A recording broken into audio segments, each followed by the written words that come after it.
वही डॉक्टर अयूब जो थे इस पार्टी के अध्यक्ष, वो तो यहाँ तक कहते रहे कि मुझे एक सीट दे दो, अपने सिंबल पे लड़ा देना, तब भी राजी नहीं हुए।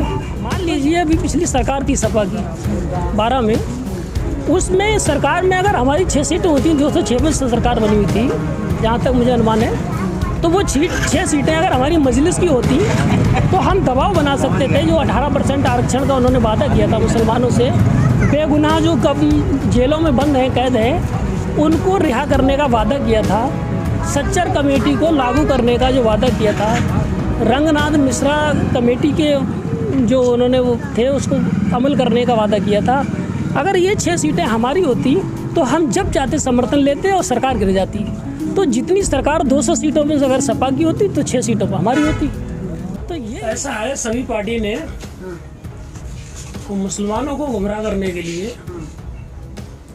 एक एक जो है तीतर पाल लेते हैं ना, तो तीतर वाला जब वहाँ जाता है जंगल में तो वो एक अपना मास्टर तीतर रखता है पास में, और वो तीतर आवाज देता है कि भाई तीतरो, तो वो तो उसकी आवाज पर आते हैं और वो तीतर को ले जाता है पकड़ के और उसको काट के जो भी बेचना होता है, खाना होता है, कर देते हैं। सेम सब पार्टियां यही कर रही है कि तीतर एक पाला और उस तीतर की आवाज में तीतरों को जमा किया।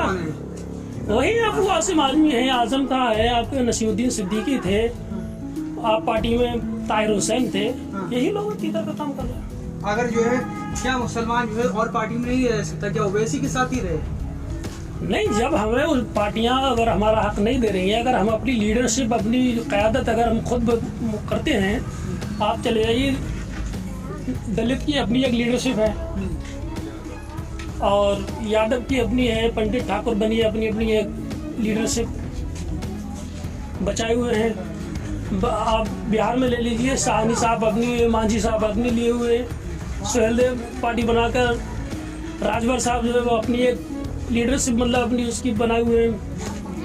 तो तमाम जातियों की, बरादरियों की अपनी लीडरशिप है, हिस्सेदारी ले रहे हैं नौकरियों में। अब जैसे मान लीजिए अजीत सिंह जी है, जाटों की लीडरशिप उन्होंने जिंदा रखी है, हिस्सेदारी मिलती है। अभी आप लोकसभा में देख लीजिए 80 सीटों में उन्हें भी हिस्सेदारी दी गई। और वही डॉक्टर अयूब जो थे इस पार्टी के अध्यक्ष, वो तो यहाँ तक कहते रहे कि मुझे एक सीट दे दो, अपने सिंबल पे लड़ा देना, तब भी राजी नहीं हुए। तो ये चाहते, राजी क्यों नहीं हुए? ये चाहते नहीं है कि ये लोग अपने दम पर खड़े होकर अपना हक मांगने वाले बन जाएं। देखिए, हिस्सेदारी ये होता है कि जैसे सरकार अभी बन रही है, बिहार में सरकार है तो वहाँ 2 पार्टियों की और भी सरकार में शामिल है। एनडीए में नीतीश है, बीजेपी है, साहनी है, मांझी है, तो इन पार्टियों में वो कई पार्टियों में मिलकर सरकार है। मान लीजिए अभी पिछली सरकार थी सपा की 12 में, उसमें सरकार में अगर हमारी 6 सीटें होती, 206 में सरकार बनी हुई थी जहाँ तक मुझे अनुमान है, तो वो 6 सीटें अगर हमारी मजलिस की होती तो हम दबाव बना सकते थे। जो 18% आरक्षण का उन्होंने वादा किया था मुसलमानों से, बेगुनाह जो कब जेलों में बंद हैं, कैद हैं, उनको रिहा करने का वादा किया था। सच्चर कमेटी को लागू करने का जो वादा किया था, रंगनाथ मिश्रा कमेटी के जो उन्होंने वो थे उसको अमल करने का वादा किया था। अगर ये 6 सीटें हमारी होती तो हम जब चाहते समर्थन लेते और सरकार गिर जाती। तो जितनी सरकार 200 सीटों में अगर सपा की होती तो 6 सीटों पर हमारी होती। तो ये हिस्सेदारी जो है होना जरूरी है, तभी ये हक मिल पाएगा। हिस्सेदारी की बात होती है, जो है समाजवादी पार्टी के नेता कहते हैं कि आजम खान जो है डिप्टी सीएम जैसे थे और हमने बहुत सारे मंत्री बनाए। हम तो इसके कभी कायल नहीं रहे कि अगर जैसे सपा भी सरकार में आ जाए वो डिप्टी सीएम दे दे, हमेशा कोई मायने नहीं रखते। मायने तब होता है कि वो सरकार हमारे मतलब वो जो है लंगड़ी हो। 4 अगर पाए हैं अगर किसी कुर्सी में, तो 1 पाया हमारे पास होना चाहिए। अगर 20-22% की अगर कम्युनिटी है तो उसमें कम से कम 1 पाया तो होना चाहिए ना। 10, 20, 50 सीटों की हिस्सेदारी हमारी होना चाहिए। अब हम जो है 80-90% वोट थोक में दे देते हैं सपा को। वोट दिया हुआ वापस नहीं लिया जा सकता और सीटें दी हुई वापस ली जा सकती हैं।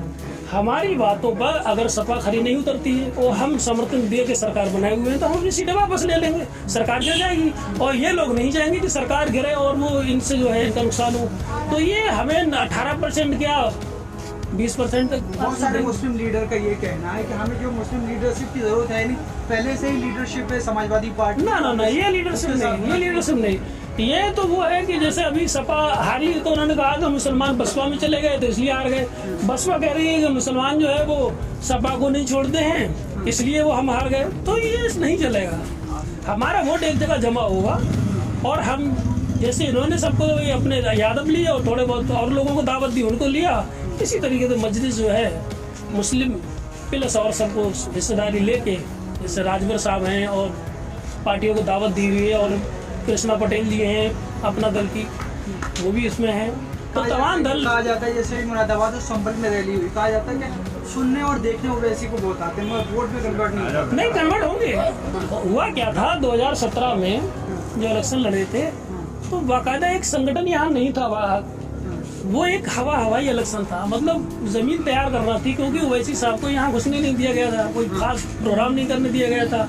मगर आज जो 2021 है, 21 में यूपी के लगभग 75 जिलों में संगठन है और मजबूत संगठन है, 22 जिला पंचायत जीते हैं और बहुत सारे दूसरे तीसरे पर है, अच्छा वोट मिला है।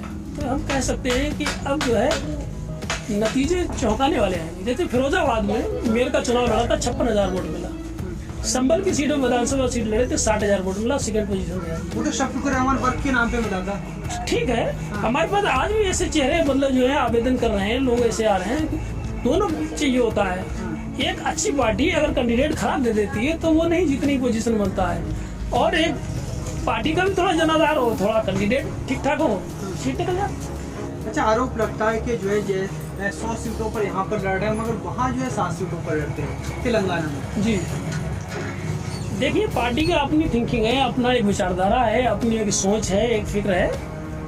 पार्टी अपने लेवल से सोचती है, जरूरी नहीं वहाँ 120 सीटें हैं, यहाँ 403 सीटें हैं, उसी हिसाब से आरोप लगता है कि आरोप राजनीति में वो ना कि वो मायावती कह रही है कि गुंडों की छाती पर जो नारा देती है वो कहते हैं कि मतलब दलित की नहीं दौलत की बेटी है, वो कहने गुंडों की पार्टी है, सब चलता है, कुछ नहीं, राजनीति में तो कहना होगा। ये आरोप लगता है कि ओवैसी जो है अखिलेश पे ज्यादा हमलावर है, यूपी पे नरम। कांग्रेस कह रही थी 27 साल यूपी बेहाल, यही तो था। और जैसे गठबंधन हुआ, सपा और वो कांग्रेस एक मंच पर आ गए दोनों, आपने देखा होगा। फिर राहुल और अखिलेश अब भूल गए 27 साल यूपी बेहाल, तो ये तो सब लगा है कुछ नहीं। अच्छा, मुनव्वर राणा की एक बेटी समाजवादी पार्टी कांग्रेस में है, और ये भी आरोप लगा कि उन्हें कांग्रेस के जो है प्रोग्राम में प्रियंका गांधी के पास नहीं जाने दिया, स्टेज शेयर नहीं करने दिया। मुनव्वर राणा जो है ओवैसी को बार बार गलत आरोप लगा रहे, उस पर आप क्या कहेंगे? देखिए, मुनव्वर राणा जो है वो शायर हैं और मैं खैर उनके लिए कोई ऐसा लफ्ज नहीं कहूँगा जो है ना नाजेबा ना हो। फिलहाल मैं एक उम्र हो गई मुझे, मैंने बशीर बद्र साहब को देखा कि उन्होंने बीजेपी की हिमायत की और उनके साथ मैंने प्रोग्राम देखे उनके, और उन्होंने हिमायत की थी। मैंने जामा मस्जिद की इमाम बुखारी को देखा कि उन्होंने बीजेपी के हक में फतवा दिया कि जो है बीजेपी को वोट दो। हमने निजामुद्दीन औलिया की दरगाह के सज्जादा नशीन को हमने देखा कि वो आज इमरान प्रताप गढ़ी जो ओवैसी साहब के कसीदे पढ़ते थे, मंच शेयर करते थे और यानी कौन उनके हक में बड़े अच्छे अच्छे अशार लिखते थे, आज वो कांग्रेस में जाके उन्होंने, आप समझ सकते हैं, शायर और शायर के लिए मैं कुछ नहीं कह सकता। उनको हिस्सेदारी मिली तो अल्पसंख्यक आयोग का ना, ये हिस्सेदारी नहीं है, ये हिस्सेदारी तो सलमान खुर्शीद बहुत पहले से ले रहे थे। और वो उन्होंने अब 70 साल में आते आते सच्चर कमेटी ने जो रिपोर्ट भेजी उसमें कह दिया कि इनकी हालत दलितों से बदतर है मुसलमानों की। 1% लोग मदरसे में जाने वाले नहीं है, 1% लोग ग्रेजुएट नहीं है, तो ये किसकी देन है? ये सलमान खुर्शीद साहब जो थे हिस्सेदारी दिला रहे थे, सलमान खुर्शीद साहब कांग्रेस में हिस्सेदारी दिला रहे थे, वो इमरान साहब दिलाएंगे। जो आज सच्चर कमेटी 5 में हुआ है, 25 में फिर आप सर्वे कर लीजिए सच्चर कमेटी का, देखेंगे इमरान साहब क्या दिला पाए, कुछ नहीं होना, ये सब ये लॉलीपॉप।